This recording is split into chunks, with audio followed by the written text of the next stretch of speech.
Well, after last week's game, try to look at the film. Haven't really seen you guys and ladies since, and there were some good things we did. Second half, I didn't think we played as well, but I do think we at least started to shoot the ball a little bit better. We're starting to make more shots. It's been better in practice. The negative has been Malik's been out since last Friday. He's actually had a bad case of the flu. Hoping he'll play today. I practiced today some. Couldn't do anything in the last 2 days at all, so we even sent them home. So that's a little discouraging, but what I told my guys was after that game, Big Ten play starts now, and it's been, I think, 5 years, maybe 6, that we have done this where the conference games start in December. It's good in some ways. It's tough on coaches from the standpoint of, it really, these games, mean a lot right now. So we tried to take that approach. As I said before, we need our best players to play well. And, I think we're getting a little bit more out of AJ in some ways. I think he's had 4 good days of practice. I think we're trying to get more out of Jaden. I think that'll be a big key for us. And Tyson's back 99%, so that's encouraging. Little problem with the hip, but not bad. And Malik has been solid and steady. I think he could ratchet up a notch, but I don't know if it'll be Tuesday. As far as Wisconsin goes, I couldn't believe they weren't ranked in the beginning of the year. To me, they had everybody back, very well coached, good system. They have good players, improved as a center now in his 4th year, 5th year. He's gained a little more weight. I think he's stronger than he was. And then they have one transfer from St. John's who has helped them.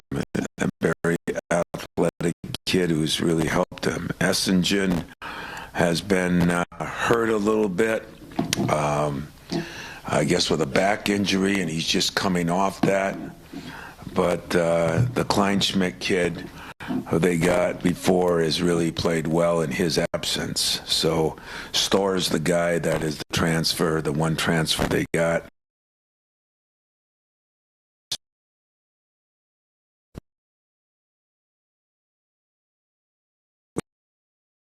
Saturday. We thought by Sunday, it was the 24, 48-hour flu bug, and it is the flu, but his temperature and that was high. And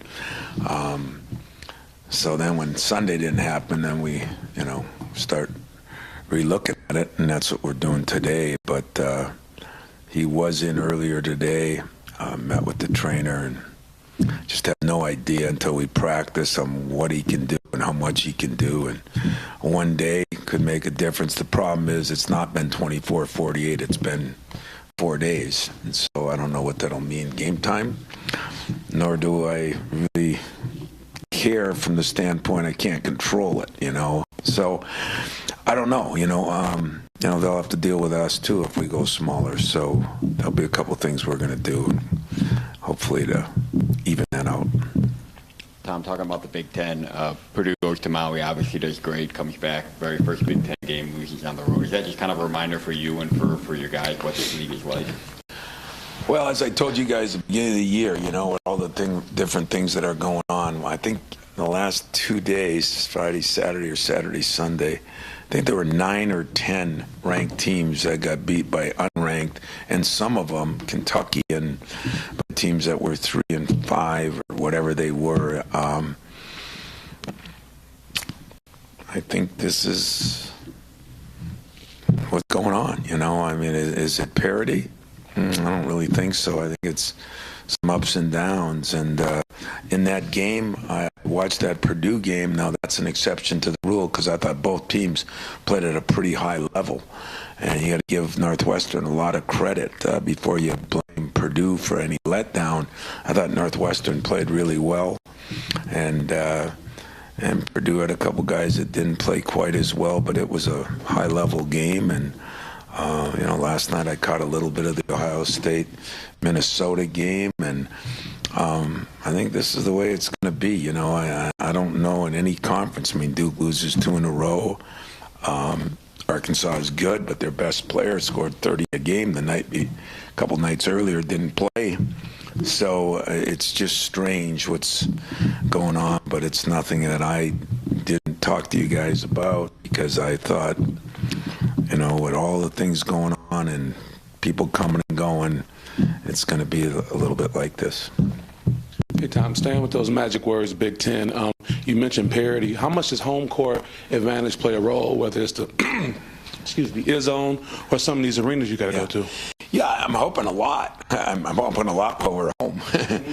But I think the one thing that I'm hoping will help us as we go, but it'll definitely help of all teams, maybe Purdue and Wisconsin. I mean, like I said, Purdue and us got credit for having people back. Wisconsin got none, and they got, I think, 7 out of 8 back.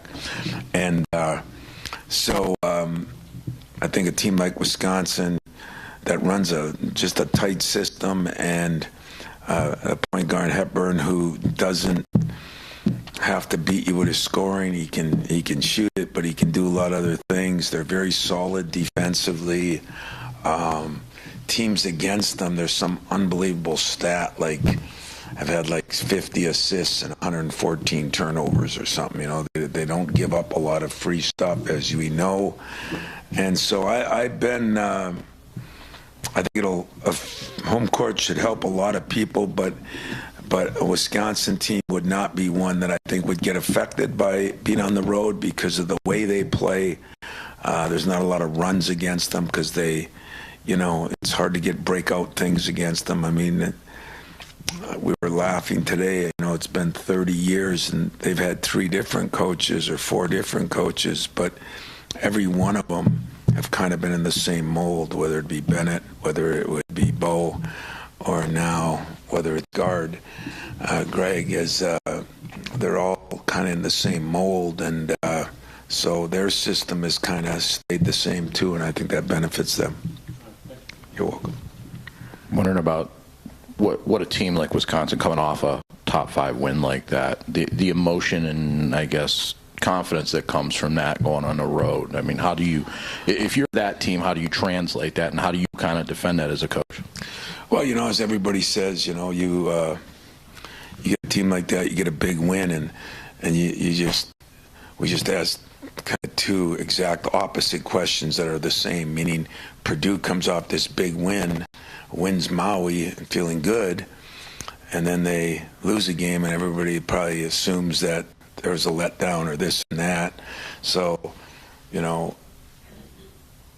we want it to be momentum building, and then it gets better. I'm sure Coach Guard wants it to be momentum building, now big win better, and somebody else will say, well, maybe they'll come in different now that they won a game. So I think anytime you win and play well, it should benefit you, especially when you got veteran guys that shouldn't be thinking that we've just won a championship or something, and Wisconsin's been there, done that. So I think this is a big plus for them. They come off a big win against a team that played well over in Maui too, and that's why the game's all about matchups. Marquette was athletic and does some things, but they were smaller and they got hurt. I think Wisconsin was plus 15 or 16 on the boards, and that was a big part of it, plus got to the line a lot and shot well from the line.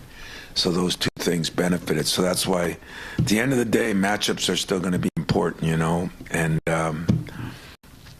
we'll see, what it benefits. Sometimes the speed teams that's smaller hurts the bigger teams, and sometimes the bigger teams that's bigger hurts the smaller teams. And the rhyme and the reason is Marquette didn't shoot it very well was that because of Wisconsin, or was it because Marquette had a bad shooting day? Seems like I'm talking like a politician, which I definitely don't want to do, but that's the best answer I can give you. Tom, we've talked a couple times about measuring stick games, like going back to Tennessee. Is this a little bit of a different kind of measuring stick when just they know you guys very well, you know them really well? You're kind of curious to see how that plays I think out? it is an important game, so I'm not downplaying that. That's for sure. I think it's a very important game for, number one, the standings, number two, to hopefully take care of home court, but number three is we know this is a very solid, good team. I mean, this has to be a ranked team. It's just not, or wasn't for some reason. Maybe it will be today now after their big win, and deservingly so. And yet it really doesn't matter, because I think those rankings, I mean, half of them came out before anybody knew who was on anybody else's team. So it's been a little, that's created a little problem, a little distortion on that. But yeah, I think it's going to be a good measuring stick for us. Where are we? How are we playing against somebody that does not make a lot of mistakes, does not turn the ball over much, very, very solid and experienced. Just the familiarity, I guess, between both sides. Duke didn't have that. Tennessee necessarily didn't have that. Yeah, it's a good point. Didn't even think about that, but you're right. I mean, some of these teams we played, we had to go back to 2 teams ago to get how they played in those, how that individual played for whoever. And this team, for the most part, it's not only 8 games in now, which helps us, but it's a team that 90% intact. So, yeah, that'll make it even more important. So I agree with you. Tom, real quick, is Jackson still progressing? He's still on track? He is. In fact, we've had nothing but positive things from Jackson, meaning if you watch him every day, I mean, he's down there shooting, he's doing things. You'd swear he's ready to go right now. He's had no setbacks, knock on wood, but or stone. But he's really done a hell of a job. The doctors have been positive. He had his first real X-ray, and everything looked like it was good. What does that mean for a date? They've talked about, maybe before Christmas, but that I think would be on the best scenario. The worst scenario would be right after Christmas. And so that's encouraging, because I think he does bring another element to our team, which is the scoring inside and outside.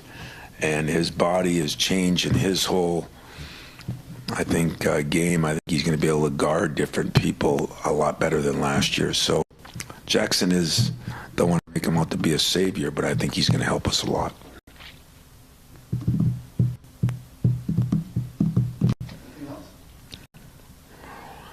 Guys are being easy on me.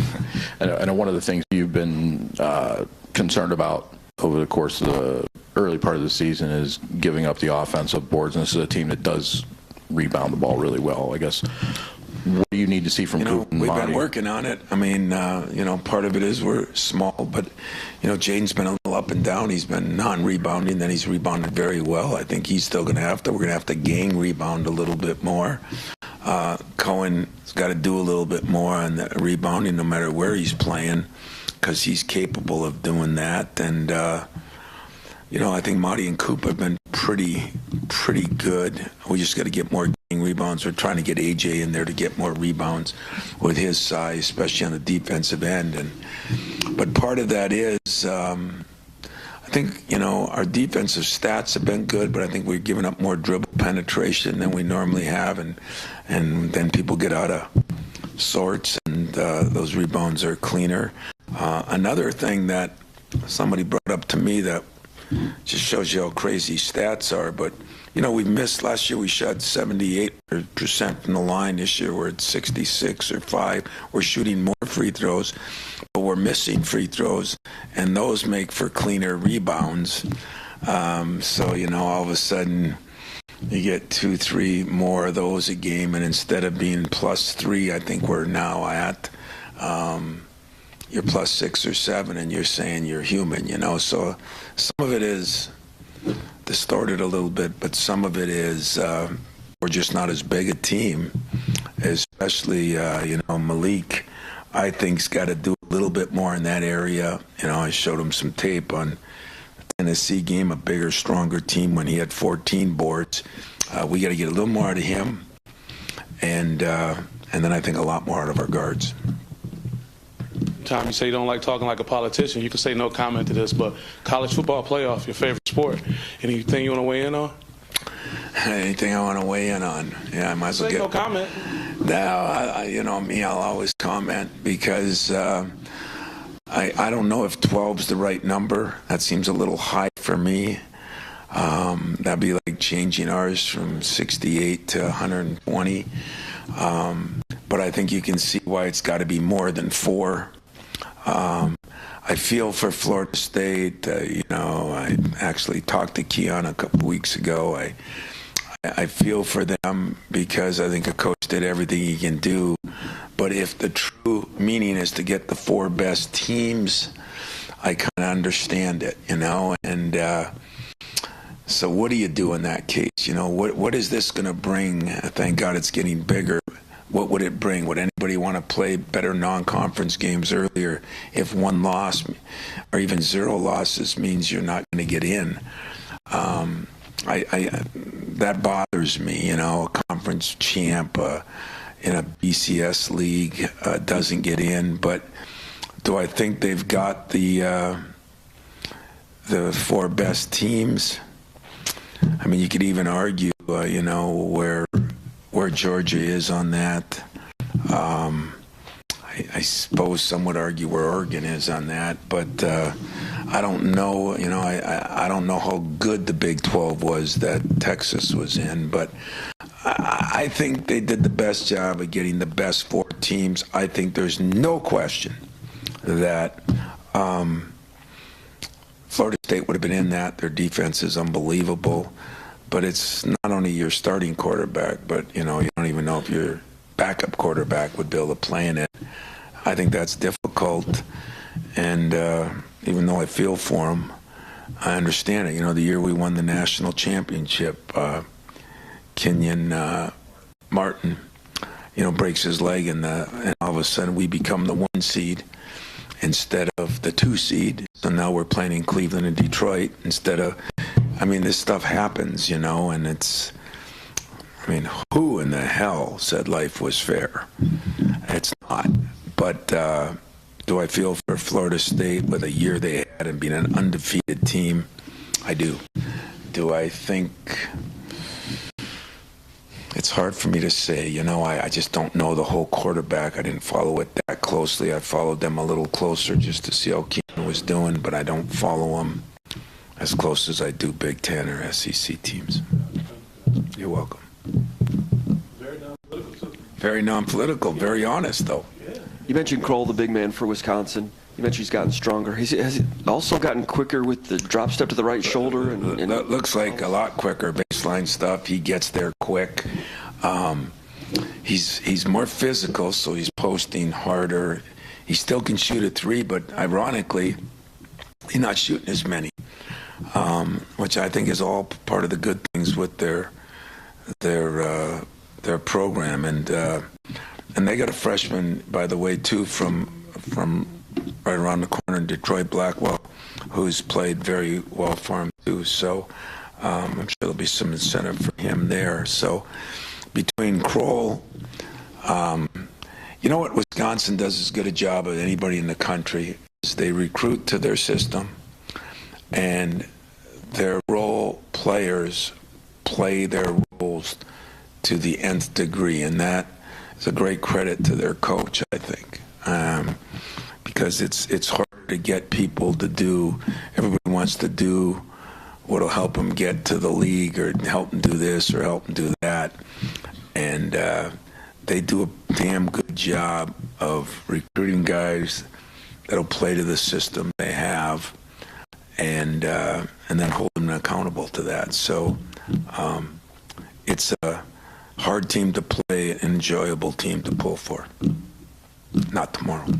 You just mentioned about role players playing their role. It seems like watching Trey right now for you guys, like when you need him to run the offense, he does that. When you need him to score, he's been able to do that. I guess, what have you seen in him over the last couple of weeks that a lot? I mean, is he kind of like that guy for you, the role guy? Yeah, you know, and I'm glad you brought him up because this summer, after the summer, I told you that I thought he had a great summer, improved his shooting, got a little stronger. He's still got to get him eating better, I think, and gaining a little more weight. But Trey Holloman has been maybe as valuable as anybody to us if you really look at it. I mean, he's shooting it better. His assist to turnover ratio is off the charts. But as important, he's one of our best defenders. So you're going to see him, we're going to move him around a little bit more, you know, not real big, but he did, you know, was offered football scholarship. So he is, he's not afraid of anything. He just got to get that body 20 pounds heavier, which we'll continually work on. But that's a good point. I think he's become a very valuable role player for us that hopefully will grow into even more as the year goes on. But he's been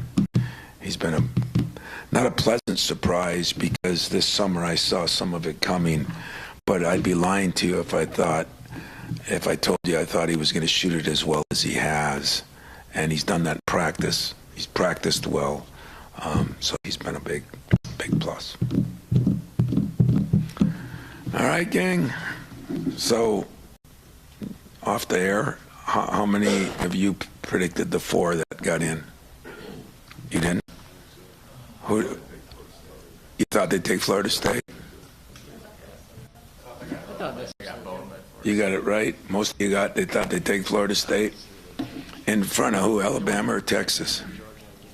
Alabama. I don't know. You know, it's glad I'm not on the committee.